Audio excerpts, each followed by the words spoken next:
So, here's where you can make a real difference. People abroad, your friends, your families, their neighbors, their networks need to hear your story. They need to hear your message that in America, South Asians, Muslims, Sikhs, Hindus, Jews, Catholics, Protestants are all equal, all the same, all owners and stakeholders in this country. We do not have ethnic wars here. We do not have civil wars between civilizations here because we are one civilization, living side by side, raising our families together, prospering together in the professions and at work, and worshiping each according to his or her own conscience. People all over the world need to hear this, and the most credible and straightforward source is you. It's your relationships, your friendships, and your family members that are the most effective messengers to carry the truth forward. And all of us in this room need to dedicate ourselves to speaking this message so that we can prevail over the forces of hatred and violence that threaten us all. Now, of course, when people think of the Secretary of Homeland Security, they're thinking of what we normally called hard power. Maybe not quite as hard as what the Department of Defense can do overseas, but we have our Border Patrol agents, we have our TSA officers, we have our Coast Guard. We're in the business of protecting the country by stopping dangerous people and things from carrying out attacks. So it may surprise you to hear me say that although these are very important, taking the war to the enemy in safe havens is important. Protecting our borders is important. It is not the sole solution to the challenge we face with the ideologies of hate that are now operating around the world.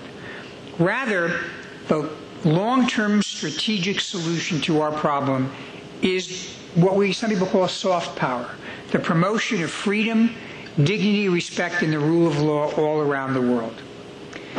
By respecting individual and civil rights and the virtues of tolerance and inclusion, we not only make our country a better country, but we position ourselves to speak with authority to people around the world who are seeking an alternative to the extremist narrative with which they are being presented as the solution to their sense of uncertainty about what the 21st century holds. While terrorists distinguish themselves by murdering people, we can distinguish ourselves by continuing to reach out to feed, clothe, shelter, and educate some of the world's neediest individuals, families, and communities. When we spend hundreds of millions of dollars and send that money and go with our own armed forces in the wake of the tsunami in 2004, not on a mission to engage in warfare, but on a mission to help those who are in distress, to give them medicine, to give them food, to help them rebuild, we are positively reinforcing a message to the world that American values are values that are helpful, that the American narrative, the narrative of freedom, dignity, respect, and tolerance, is the more attractive narrative than the narrative of constant warfare and extremism and violence.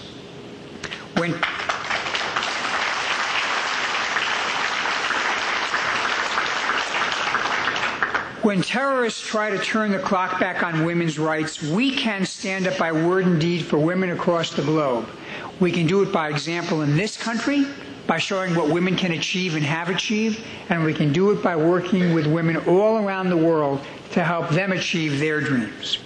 While terrorists brainwash young people through cult-like, almost demented fantasies, we can offer young people a real vision of a real future in which they can build lives for themselves and their loved ones in real economies that are grounded in freedom and hope. This soft power approach is not going to eliminate the threat of extremist violence in a week or a month and a year, but in the long run, even as we maintain our strength at the ramparts, even as we continue to challenge enemy extremists in their own home ground, in the long run, this soft power approach offers the promise of changing the landscape, of drying up the pool of recruits, and of moving the world into a narrative that is ultimately the narrative that has formed this country, the United States of America. So in combating the radical ideology which generated September 11, 2001, which was responsible for inducing the plotters who tried to get on airplanes in August 2006 and blow them up as they were on the way to North America.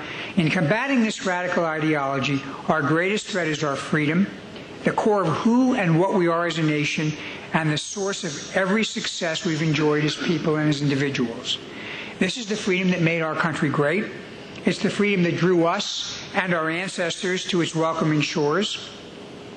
The freedom that becomes the birthright of every man, woman, and child, and also the right of every naturalized man, woman, and child. That freedom is not only what we're defending, but it is, in the end, our strongest defense.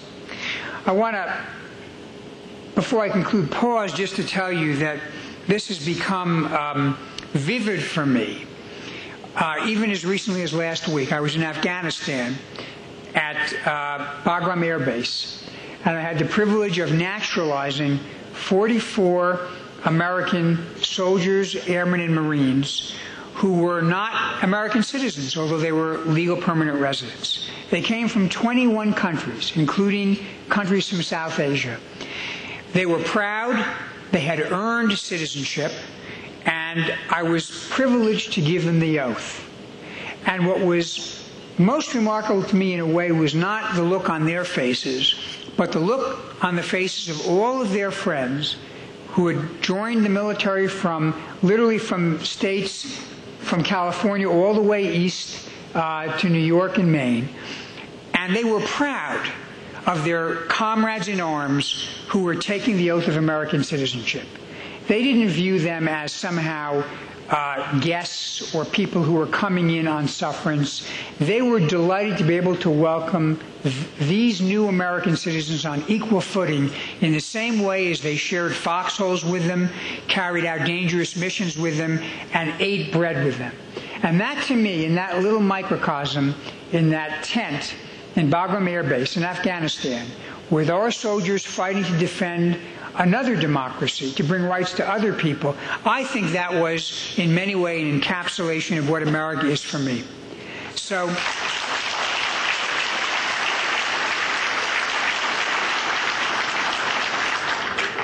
as we look to the future, may we keep standing for freedom. May we always stand together for freedom, at home and abroad, remembering that we are all, at the end of the days, no matter what our individual communities are, we are all, at the end, Americans. I